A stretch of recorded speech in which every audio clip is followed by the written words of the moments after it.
Soul is alive, he confining, seeking and hiding, yeah, nowhere to find him.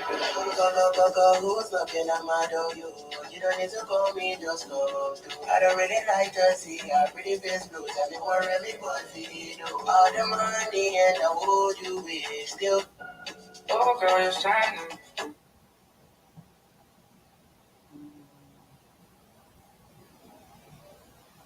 Know you're my diamond. You need reminding. This moment of timing. Soul needs a lighting. Me confining. Seeking and hiding. Yeah, nowhere to find it. Go, who's knocking at my door? You don't need to call me, just go. I don't really like to see our pretty face blues. Everyone really wants to see all the money and I would you wish still. Oh, girl, you're shining. Know you're my diamond. You need reminding. This moment of timing. Soul is alive. Me confiding. Good morning, live from the Delray Beach Golf Club on another gorgeous Sunday.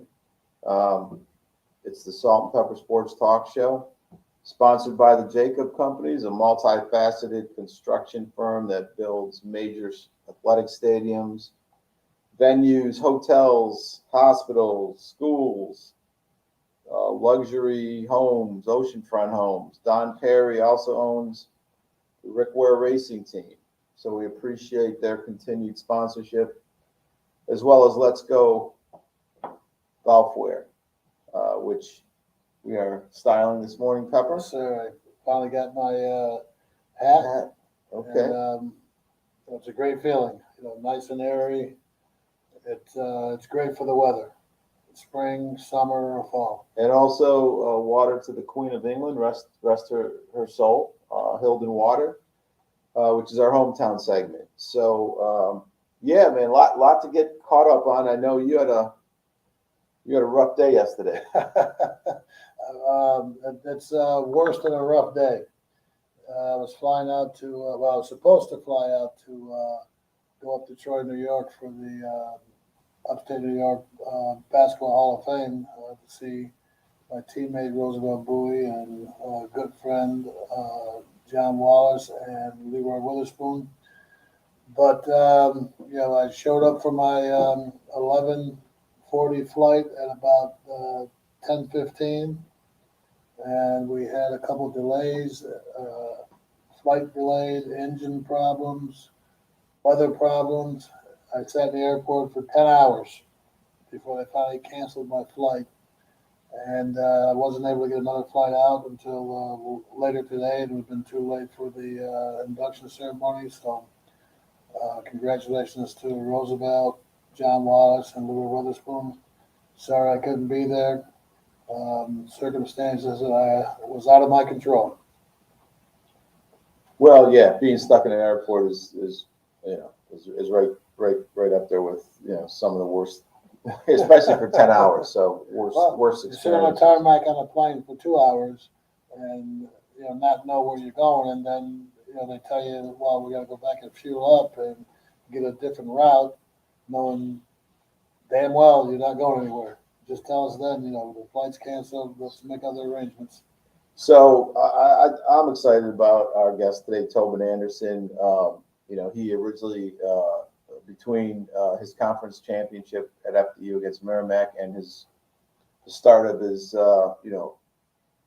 fairy tale run through the NCAAs, he was going to be on our show, but the demands of NBC Today's Show and ESPN, we certainly understand that, right? But we'll play second fiddle this time. Hey, he's a man of his word, and we look forward to talking to him around 11:15. I got a lot of stuff to ask. He's got a lot of his career path really takes him through Central New York, yes, to Northern New York, and really the state of New York, even though he's born and raised in Iowa. So hopefully this won't be the standard interview, as it never is with us, right? We ask what we feel, questions that our audience likes to hear. But a couple things before he comes on in 10 minutes or so. Your Knicks, my Knicks, right? Back in the day. I mean, they're relevant again, right? I watched some of the games at the Garden. I just hope they can continue, playing at that level. Your thoughts? Well, they're playing great. They made some good trades. They picked up good acquisitions to the team. The Knicks are offensively they're unbelievable. Right now, I think they just got to maintain what they're doing. Everybody stays healthy. No injuries, and we'll get through to the next round. Yeah, the pickup of Josh Hart, I think, was huge. I like RJ Barrett. I don't think he's, I think he's just a consistent, really, really good player. I think bringing Josh Hart on has kind of taken off the expectations of him being an all-star. I just think they're playing really, really well. I do think they're a superstar away. Now, with Giannis hurt, who knows what's going to happen, right? With the Miami Heat series. I mean, I think, things could be lining up for him. You never know. If Miami gets through Milwaukee, I think the two other formidable teams will be Boston and Philly, right? Yeah, Boston's going to be tough.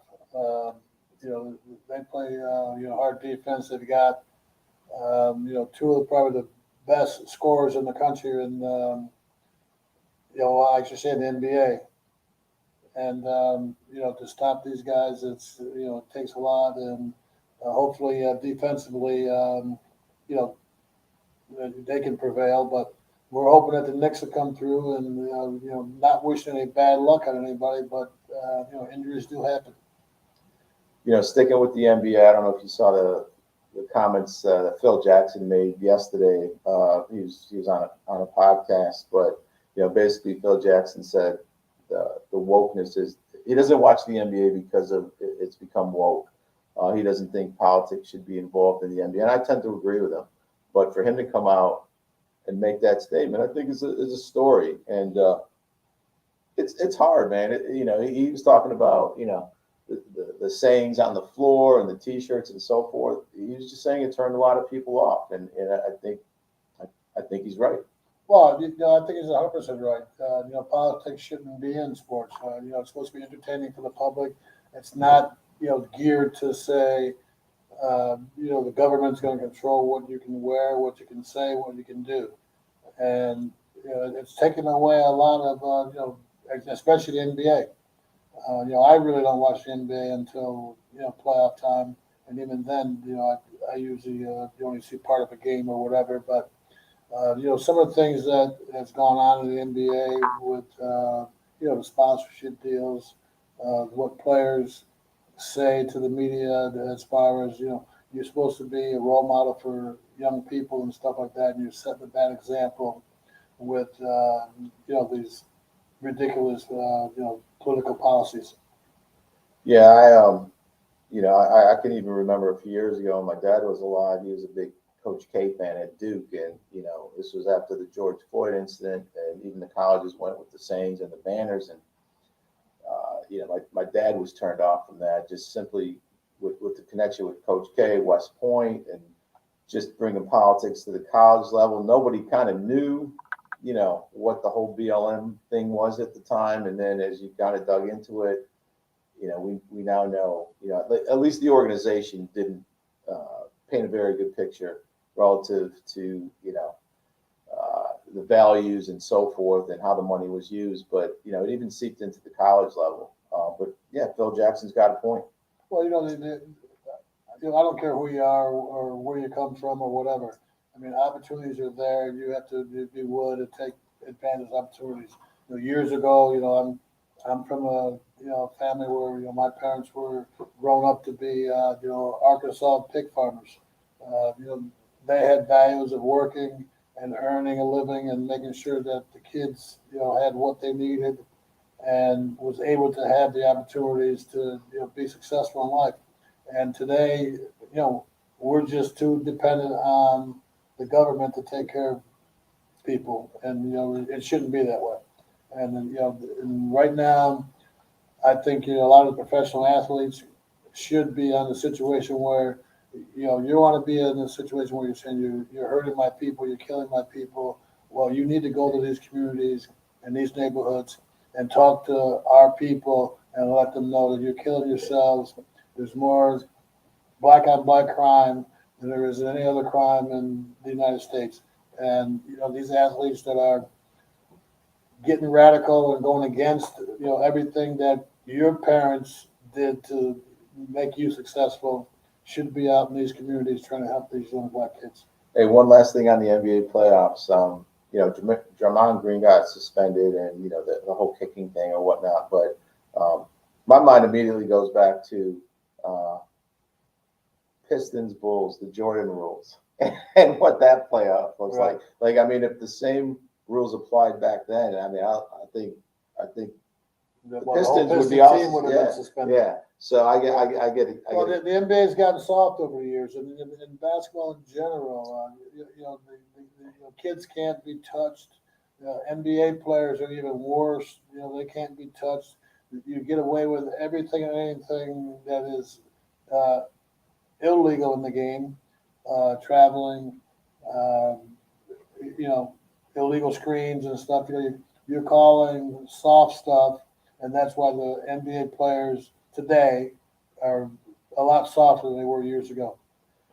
Hey, one other thing I want to do before Coach comes on is I don't know if you caught the Live golf tournament in Adelaide, Australia, but for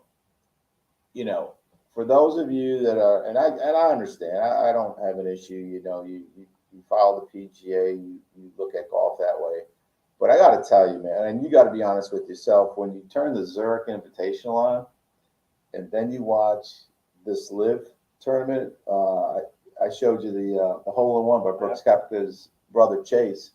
I mean, that's pretty cool. You made a comment. Do they play music? Yeah, they do. I mean, it's a fan engagement kind of thing. But Live reminds me of planning some of these scrambles and these charity events. It's excuse my language, but it's a fucking party. Yeah. They're having a great time. All the fans are engaged and having fun. You're going around to every hole. This is in our our charity events and stuff. You got a shot here, a shot there. I mean, a shot of alcohol, and watching that video from Australia.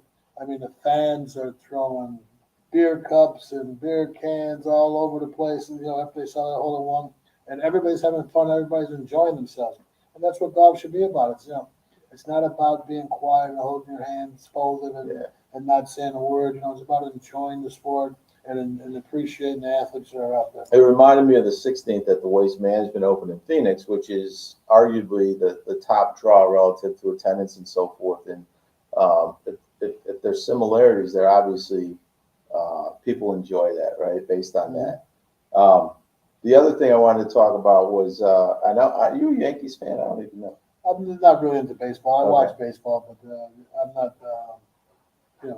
an avid fan of any team. Hey, watch out for this guy, Volpe, the shortstop. I'm not saying he's going to be another Derek Jeter, but this dude's 21 from New Jersey. They had him, I guess, in trying to protect him and ease him in, they had him batting ninth, right? And he was struggling, and they moved him up to the top of the order, and he's almost brought his average up 100 points. But the dude is a magician in the field. And, with him and Judge, I'm a diehard Yankee fan. It has the resemblance of that Fab Four the Yankees used to have with Posada and Jeter and whatnot. So I just wanted to put that out. Just before we get any further, it reminds me of something that John Wallace and I talked about quite a few times. In regards, Syracuse basketball, where you're letting guys drive to the basket without a challenge, and it's like we were talking earlier about what the Detroit Pistons used to do to Michael Jordan or anybody that they played against, and John and I always said, if somebody went to the basket on us when we were playing, they'd be holding their head, they'd be bleeding from one side or the other. They'd be asking the coach to take him out of the game because you're getting a physical beating. Nowadays, people, it's like, bullfighting, it's a matador, just let them go through 'em.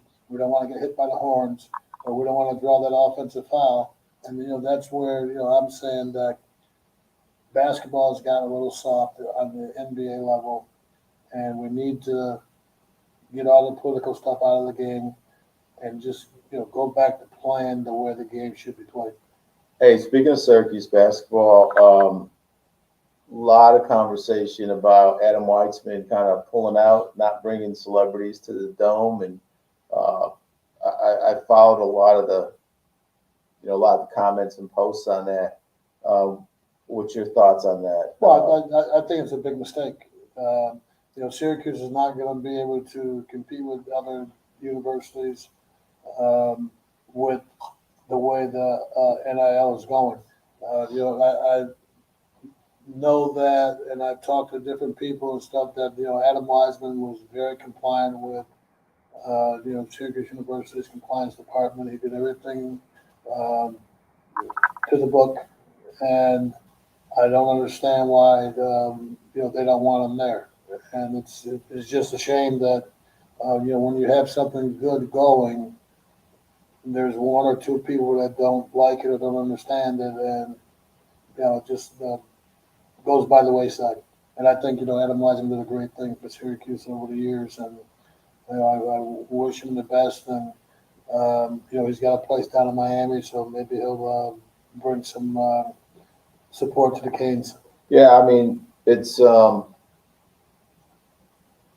no guardrails around this stuff right now, and I'm gonna, when Tobin hops on, I'm gonna ask him, like, I don't know if you know this, but I think 2 former Iona Gaels followed Pitino to St. John's. Right. I think the one he wanted went to Florida, actually. Their point guard. But yet he was the beneficiary of a couple people from St. Thomas that went to FDU, fifth-year seniors. So it'll be it's going to be interesting to see. I mean, when you look at these recruits now, and they break down their 4 or 5 schools, do they ever mention, well, this school has what I'm interested in majoring in? You don't hear that anymore. No, nobody's going to mention academics. Yeah. Those days are gone. Yeah, I mean, we're so mention, academics and stuff like that. And it's tough. I mean, high school kids today, with the NIL and the transfer portal, it's very hard to get a D1, D2 scholarship anywhere. And kids got to understand that coaches are looking for players that are mature, that have some type of experience, and they're going to take a kid that had 2 years in a D2 school or 2 years in a D3 school, or a junior college player that had some experience in tough conference and stuff. And every kid that wishes to be in that situation is going to a major college, but those opportunities are few and far between now as opposed to what they were years ago. Yeah, I mean, I don't know what to make of it. I mean, this past week on Wednesday at Meisner Park in Boca, they had a fan appreciation for FAU, and they had a big turnout. And there's a lot of hype.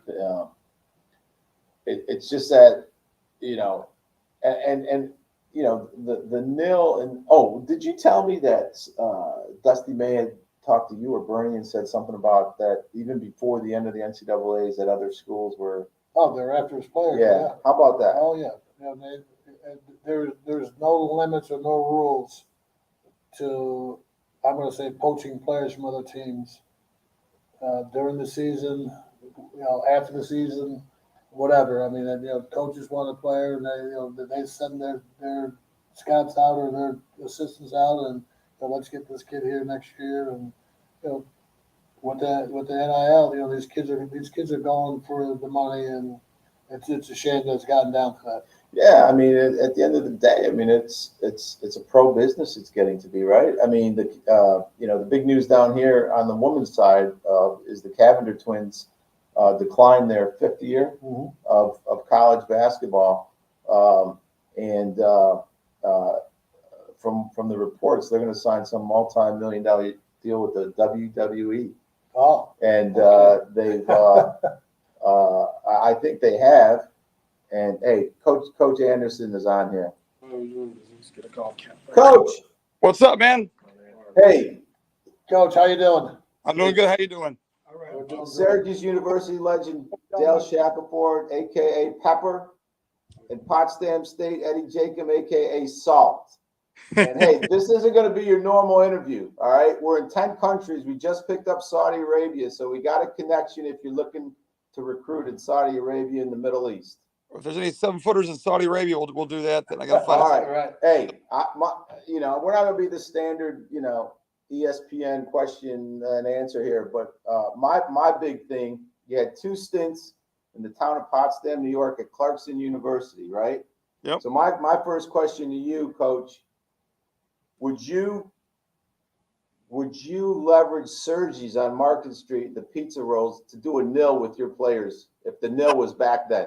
Well, I tell you what, Sergi's was fantastic. That was a great place to go to. There's a place called Angelo's. It was a seafood restaurant that was there when I left. It was pretty damn good too. Our guys would have taken over NIL money. They'd have taken Angelo's seafood above any kind of money I could have given them. But that's one thing about Potsdam. There's good food up there.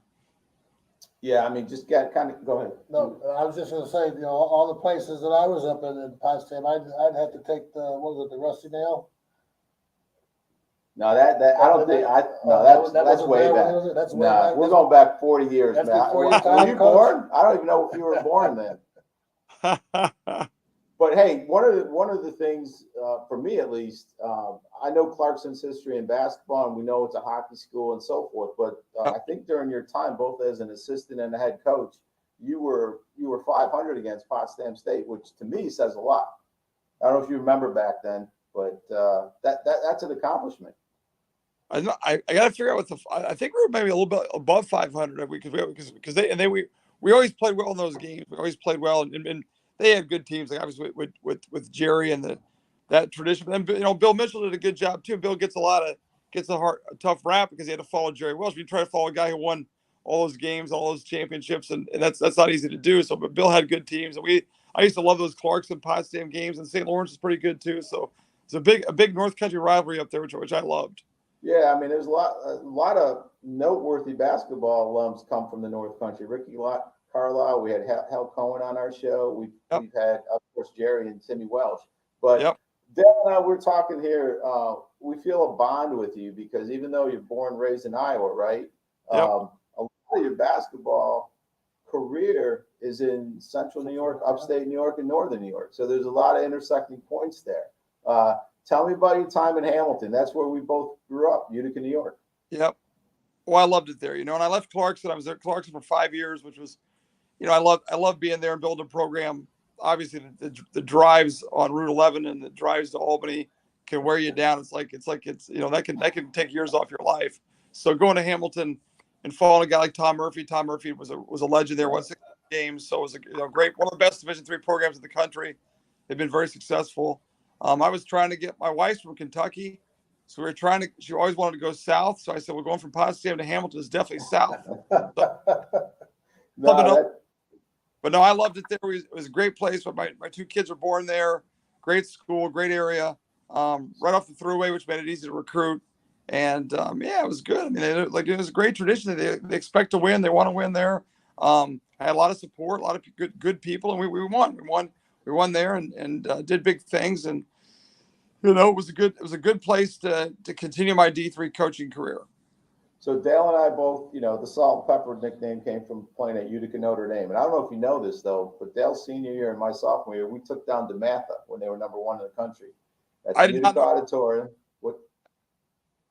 Go ahead. That's impressive. That's incredible to beat DeMatha. Yeah, they had, Hawkeye Whitney, Kenny Carr. We roasted them by like 15 or 17 points. But of course, Dale was recruited by Bobby Knight, and then 2 years later, Tom Murphy was recruiting me, right? So since a little kid, I used to go out before they built the field house at Hamilton.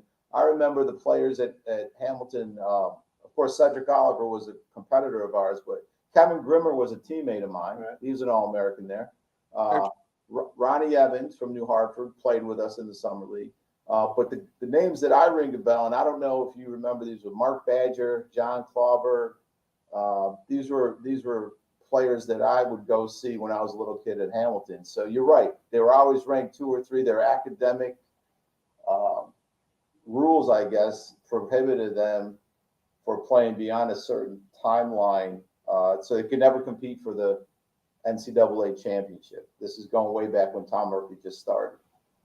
Yeah, one year they beat when the year Rochester won the national championship, they beat Rochester by 15, but they couldn't go to the NCAA's because their conference would let them. But then that year Potsdam beat them in the ECACs. Jerry Welsh told me this story a number of times. They actually beat Hamilton at their place in the ECAC in front of like 3,000 people. Yeah, he brought his wife. I think that was right before. Well, here's another connection. Jerry had his tenure at Potsdam, and was his first D1 or his only D1 was Iona. No, yep, that's right. Yep. And the game you're talking about, I think he brought his wife down because that was his last game coaching at Potsdam State. And this is kind of weird, man. There's like a lot of, you're Iowa born and raised. Hey, real quick too, how's your fishing? I've got a trip on the books right now for June 12th. So I've been fishing a long time. So I'm going June 12th. My brother and I off to Canada. As long as I get my recruiting done by then, I'm going. So I've got to. That's why I was a little bit late this morning. I have 2 guys on campus today. 2 more guys coming in this afternoon. So as long as I get my recruiting done, I'll be able to go fishing here hopefully in about a month and a half. That's the plan. Good. No, there's a lot of great fishing up there. One of my teammates, Roosevelt Boy, lives on Lake Ontario up in near Brockport, and we go up there and fish all the time and stuff like that. My dad was an avid fisherman, so I know how it is. And we didn't throw them away. He brought them home. The 5-gallon buckets, and the 5 kids just went outside and we scaled and cleaned fish for hours. And the freezer was stocked for the winter. We used to go fish the St. Lawrence River all the time. I was up at Clarkson. I loved it. Great fishing. Yeah. The problem was it was iced over for 9 months out of the year, 10 months out of the year, so you couldn't really fish that much time because of the weather. But it was Coach. Dale and I, we're lifelong friends, right? Dale took me under his arm, in the 70s, and one of the things we talk about all the time was just getting in the car and driving to the Griffiths Air Force Base and Thornton Park in Syracuse and Utica Courts, and when we played, it was just about winning, right? And there are no shortcuts. And when you look at your career, I mean, you paid your dues. We have really appreciation for your story. We're not going to go into it like a lot of folks, but if you can talk about the influence of your dad, I lost my dad 2 years ago. He was a coach. Dale owes a lot to his dad, but just the influence he had on you. Yeah, you guys know. I'm sorry to hear about your father too. Yeah, it's when my dad was a coach, and so I grew up in a gym. I was old enough to walk. I was at his practices, his games. I remember his team and he had to build a program at a high school, small school in Iowa, where he had to, you couldn't recruit to recruit or bring in your own guys. So he had to build a program. They had a lot of tough years early on.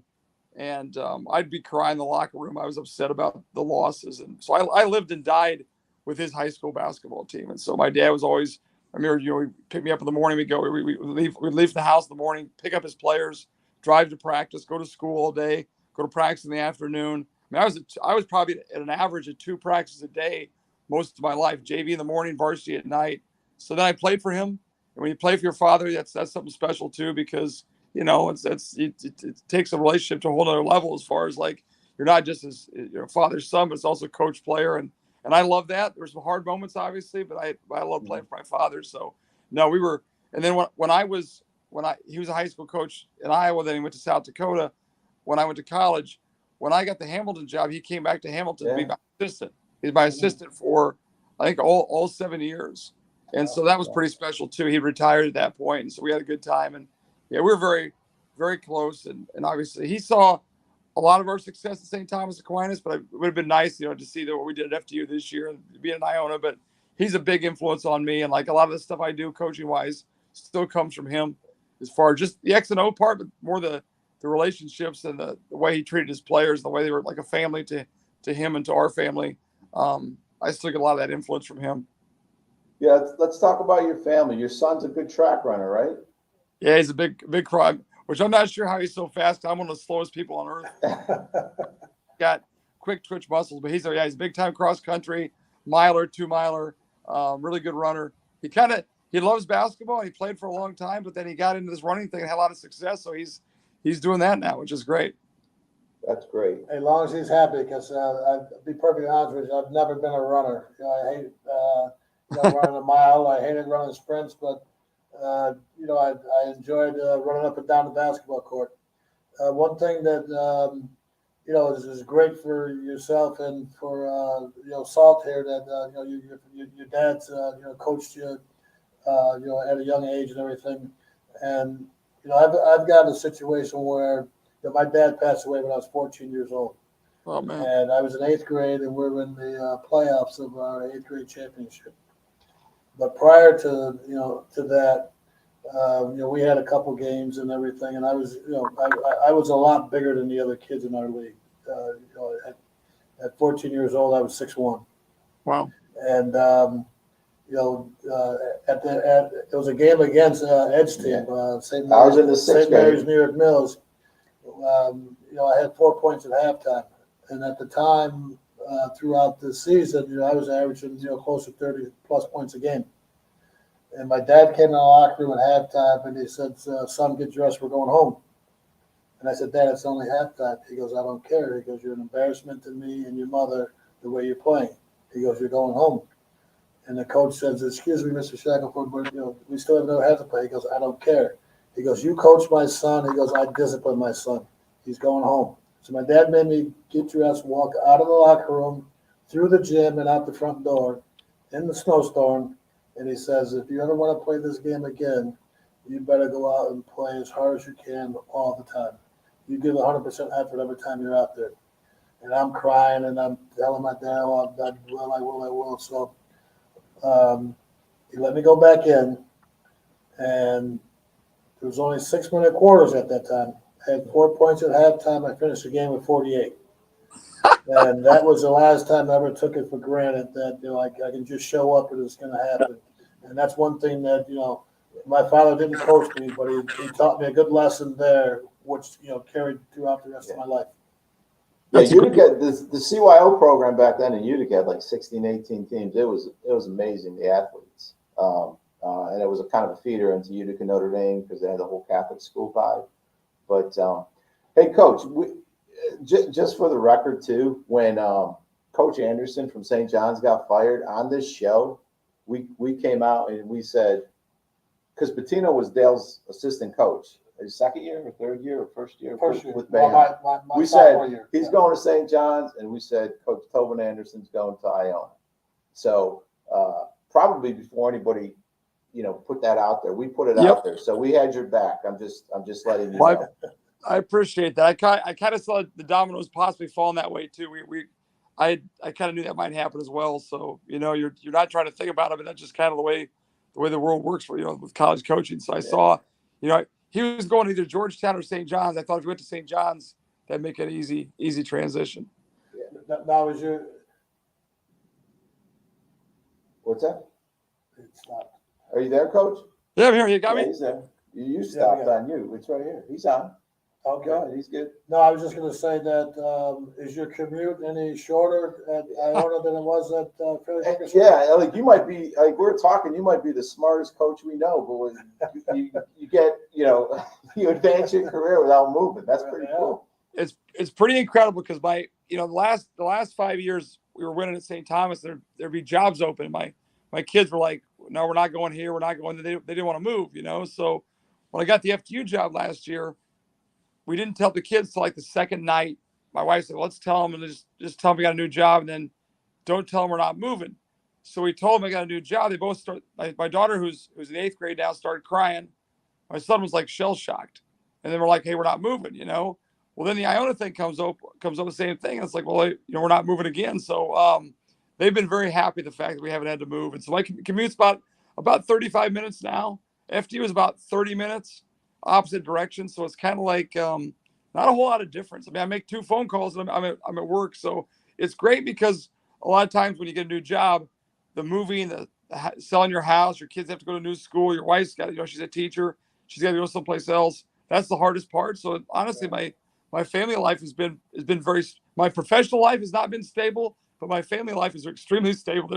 They're just doing the same old thing. They're happy as heck, and I've just been so busy recruiting. Literally, I don't get home till most nights till about 11, so I don't see him much this last few weeks. So I'm hoping to get this done pretty soon so we can start enjoying some downtime. So I was going to say before you came out, we're a Syracuse conversation about how Adam Weitzman is kind of pulling out of the nil, right? And yep. just your thoughts, because we were saying that it's very uncommon today when you see a recruit talk about his 4 or 5 schools. It's very rare they mention, well, this school has the academic major that I'm interested in. Your thoughts. You benefited with some guys transferring from St. Thomas to FDU, and then I think Patino had a couple that followed him to St. John's. Man, it's got to be. How do you navigate all that these days? There's a lot of things.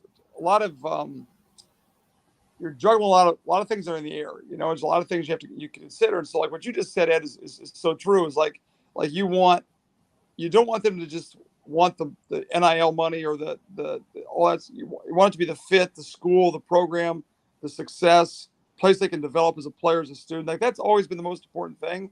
And now all of a sudden this NIL stuff becomes an issue. And so, when I talk to recruits, if that's the first thing they bring up or the second thing they bring up, that kind of just turns me off for the most part, because I don't want that to be the whole driving force. Right. We just had a kid in the office, and his parents were like, "We don't really care about NIL. We don't. That's not something that's good to hear. It's more about the kid's next 40 years than the extra money you get now. Yeah. But it's part of reality. I mean, that's what's going on right now with college basketball. Is that, everybody's leaving after 1 year. Everybody's looking for money, the best deals, things like that, and it's kind of gotten out of control. The NCAA's let it get out of control. I think the transfer thing is fine for certain guys. There's no problem with, if you're not in the right situation, you want a better situation, that's not an issue. But I think a lot of players are kind of shopping around, looking for deals, looking for, and like, honestly, there's like 1,500 guys in the portal. There's not enough room for all of them. A lot of guys are going to lose scholarships, it's just not going to work out for every guy. And I feel bad about that. We had a lot of guys who left here. Some followed Patino, some have no place to go. And if you got a full Division I scholarship and you're in a pretty good situation, maybe it's not perfect, but there's it's no as you guys know, there's no place that's perfect. There's always gonna be something. So it's a lot recruiting's gotten a lot harder from that standpoint. There's a lot more things involved than there used to be. You're talking about Dusty Maine. You're really like what? Yeah, but before I get into that, I've always felt that players now seem to concede more to players that came in as McDonald's All-Americans or high school All-Americans or great players from the program or championship teams and stuff like that. And for you as a head coach to get kids to actually go and compete with each other in practice every day, day in and day out for playing time, how do you do that? Because I don't think that, all the years I played college basketball and, my high school career and everything, we had competition every day. We were fighting each other in practice every day for playing time. Nobody conceded to anybody else. And a lot of times I see with a lot of teams, a lot of kids, they don't want to, compete for that playing time. They expect to walk in and get that time.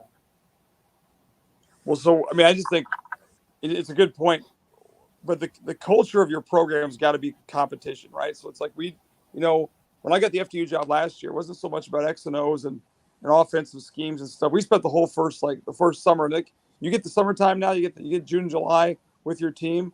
We spend that whole time just on competition, 3-on-3, 4-on-4, 5-on-5, and the best guys are going to play. And I've done I think one of the things that made us successful at St. Thomas and FDU is we get guys with a chip on their shoulder. They're not, like you said, they're not McDonald's All-Americans. They're not 5-star recruits, 4-star recruits, 3-star recruits. Some of these guys weren't even 2-star recruits, you know. Our 2 guards who played great against Purdue, the best 2 guys we had, I mean, they had no Division II offers. And they go, you know, they were the best 2 guards on the floor most of the NCAA tournament. So we find guys who have a chip on their shoulder, want to compete, and like we make our practices a competitive environment. I mean, it's always there's a winner, there's a loser, there's we're keeping score. Every day's like that because you know we don't do a lot of 5-on-0, 3-on-0, 4-on-0. It's more all competition, all keeping score, and you know at that point you kind of figure out who your guys are that you can count on when it's going to be a big game or a big situation. And I thought against like in the NCAA tournament, our guys, you know, our leading scorers in that game were 3 Division II guys. The 3 leading scorers against Purdue were all Division II guys, but they all had a major chip on their shoulder. They wanted to prove they belonged at that level. Right. So, you know, even at Iona, which is we're a top 100 program, very good program. You know, been in the NCAA 6 of the last 8 years. But like we're still going to find guys who want to prove themselves, want to show they belong on the biggest stage. And so in recruiting process, you got to find guys who are competitive, and that's what we try to focus on. That's our culture. So FAU is in our backyard here, right? We're down in Delray Beach, Florida, and you know Dale and ex-assistant coach Bernie Fine has a relationship with Dusty May. I don't know if you know this. Dale's an assistant at Cardinal Gibbons in Fort Lauderdale. I think I heard that was a great program. Yeah. So, you know, we always offer, you know, our guests, if they're coaches, you know, we'll do anything for you if you got to beat on somebody down here in South Florida. I'll come down and watch practice. I'd love to get down there and see a practice. Yeah, welcome anytime. You know, we broadcast every Sunday from the Delray Beach Golf Club. There's a lot of water here too, so you can do your fishing. You know, we could figure that out. But you were telling me something crazy, right, about Dusty May and prior to the Final Four about the. Oh, there were coaches there trying to poach his players. Yep. They're trying to get ready for the tournament, and we had other programs talking to his players and stuff. It was tough because to have in your program the same way. I mean, you guys have been successful. You're playing well, and all of a sudden you get one of the coaches from say a Power 5 conference or whatever coming in and talking to your kids. I don't see that as being fair to any program to have that done. It's terrible. It's awful. And then in Fort Atlantic, I mean, I love how they play. I love their team. I love they're well coached, but they're also those guys are competitive dudes, man. They are tough. They are winners. They make plays. Like they should have been in the final game. A couple plays went against them, but they should have been in the finals against UConn. Probably wouldn't have beat UConn, but man, what a run just to get there. And like I love their team. Like I love our game against them was a great game. Yes, it was. We played them toe to toe. They're just a little bit better than us. Just a little bit bigger, a little bit stronger, a little more experienced. And but I have tremendous respect. And I love how their team's put together. You can just tell those guys are, like I just talked about, probably chips on their shoulder, want to prove themselves. And I love the fact that they're all going to stay together for next year. I think that's a great thing for college basketball because they're going to be a force, and they're going to be a top 15, top 10 team next year. And those dudes, like they compete at a high level, man. They went. If they beat us, they went and beat Tennessee, went and beat Kansas State, SEC team and a Big 12 team in Madison Square Garden, and they didn't blink, they didn't bat an eye. They went right after them. So very impressive, and I love teams like that. Hey, another thing we said on the show here, and when you made the comment about how you could beat Purdue, we said you can because I saw the ending of the Big Ten championship where I think Purdue they had like a 14 or 15 point lead over Indiana, and Indiana went full court pressure, and that game came down to the buzzer. We saw what you saw, and I said, and we started following how you guys play, and I'm like, you're right, they can. Lo and behold, man, it happened. And then when you played FAU, I said that similar programs, they might be a little bit longer. Yep. And I don't know if it came down to that, but that was the way we kind of analyzed it. I was very impressed with your team. I saw the Merrimack game, and I mean you had the smallest team in the country. Yep. and the kids competed well. They rebounded well. They ran the floor well. And then when you played Purdue, I honestly said, if they can get Purdue in their up and down game, I said, I don't think Purdue can handle them. Yep. I don't think Purdue can handle you.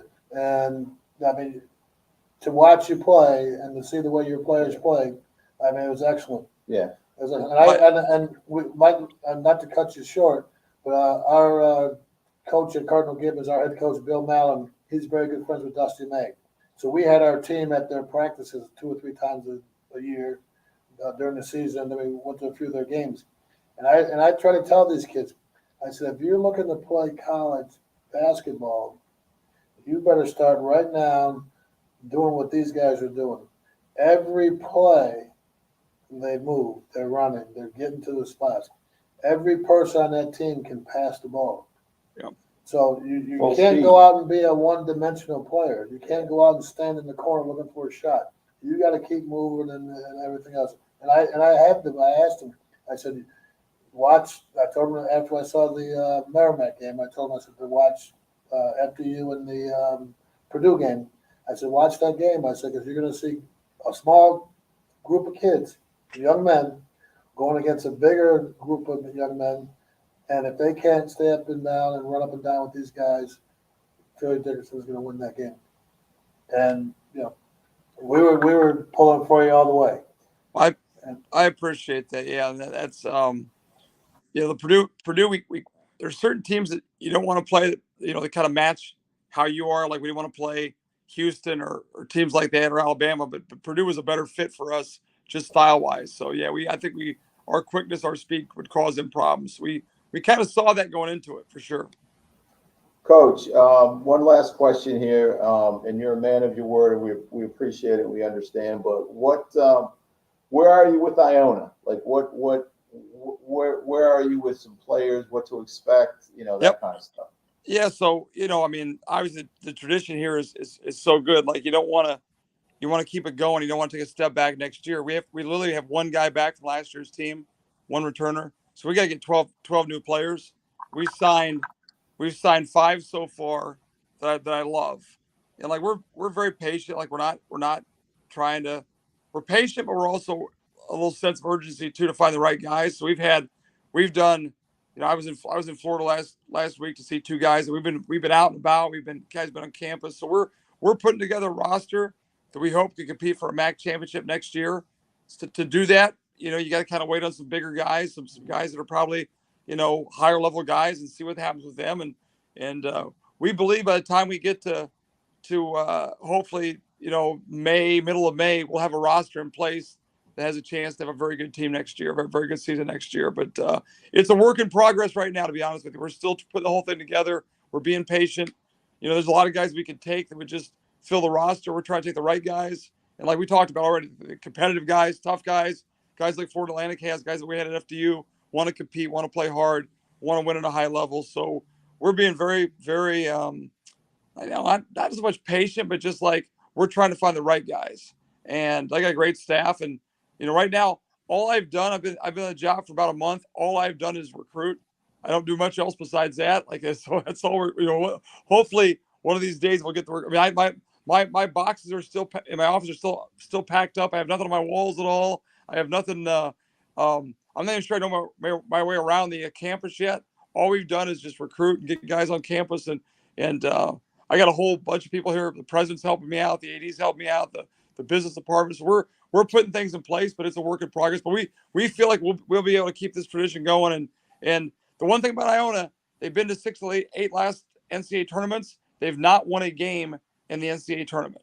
So our goal here is to do something they've never done before, is to go to the NCAA tournament and win a game or get to a Sweet 16 like Florida Atlantic did, make a run of the tournament. That's not been done before. All the Jim Valvano was here, Kevin Willard was here, the Welshes were here, Jeff Rulin was here, Tim Cluse, Rick Pitino. None of those guys won a game. So our goal is to go here and win an NCAA tournament game. Speaking of Jeff Rulin, my colleague here, my partner, he won the MVP of the Carrier Classic over Iona and Jeff Rulin. I'm just throwing that out there. That's all. That's awesome. I know you're a great player, so congratulations. I just saw Jeff 2 nights ago at a dinner. He's the size of a small mountain. Oh, yeah. Just- Well, He's huge.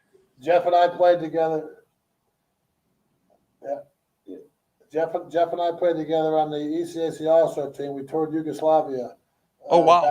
Back in '78. So we had some good ties together and stuff. And also you had this is way before your time. Tommy Green and Roy Danforth at Freddie Dickerson. They were coaches at Syracuse my freshman year. Yep. Great coaches. Yeah, Coach, great. I followed being a point guard. I followed, and this wasn't too long ago, maybe 10, 12 years ago, but you had a great point guard at Iona. Was his name Camacho or Scott Machado. Yeah, he was. I thought he was an NBA guy, to be honest with you. He's But still playing. love I just talked to him a couple of days ago. He's still playing high level overseas. Overseas, making a lot of money, playing pro over there. Yeah, he's a great player. Yeah, I remember him. He was a great player. But Coach, thank you for you. I didn't got anything else? We're good. Hey, tell your wife she looked beautiful at Cipriani the other I'll night. tell her that.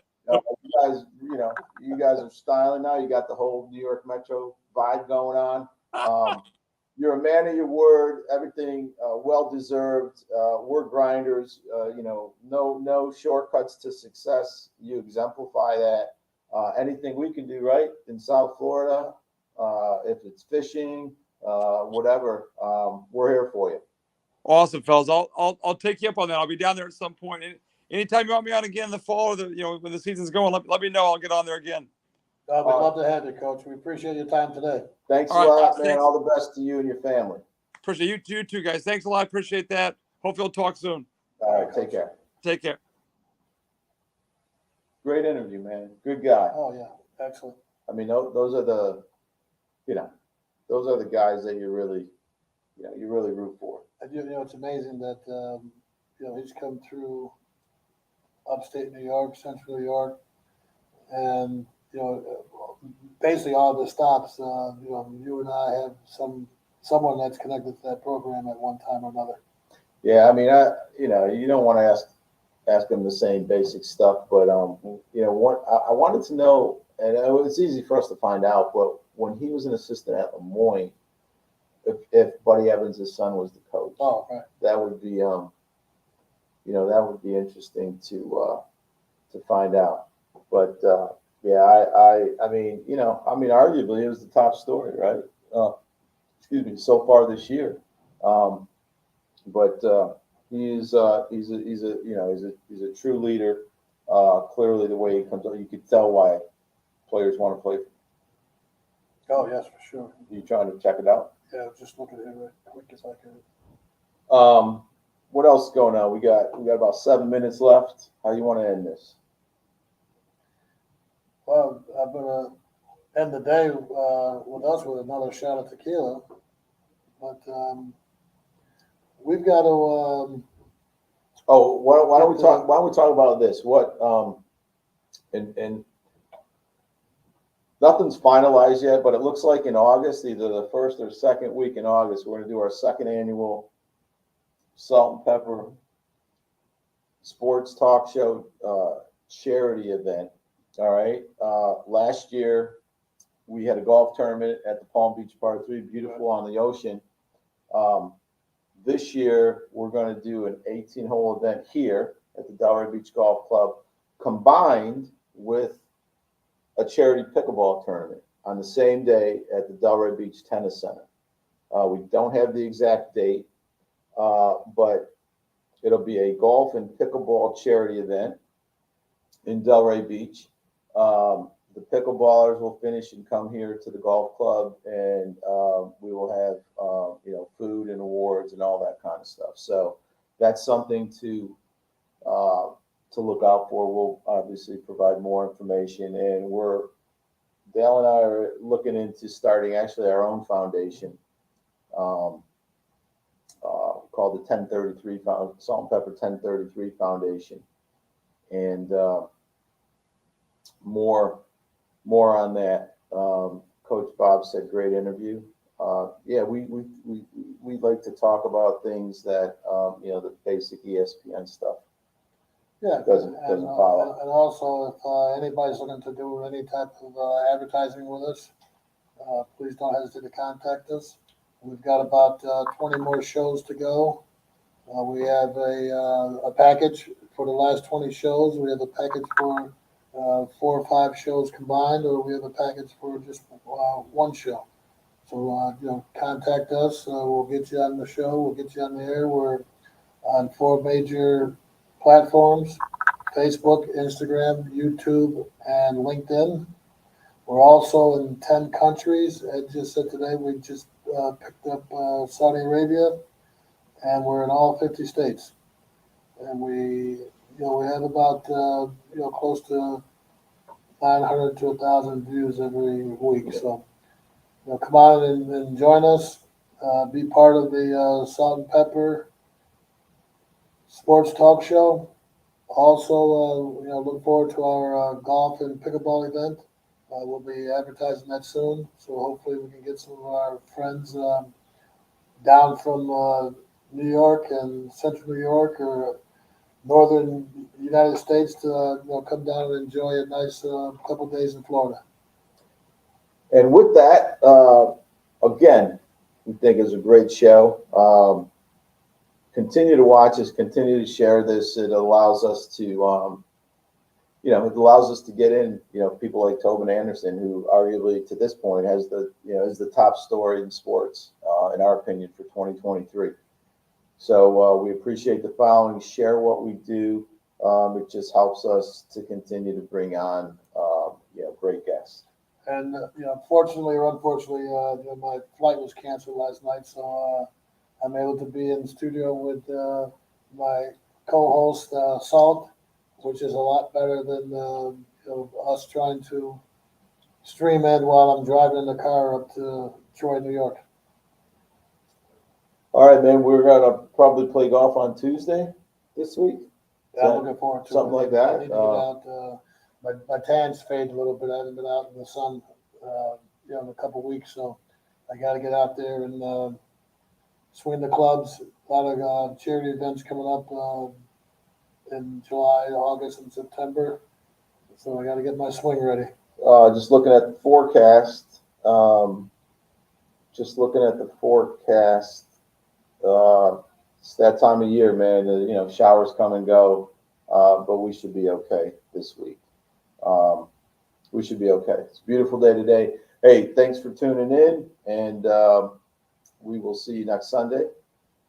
So out. Don't forget NBA playoffs. New York Knicks. Pepper out.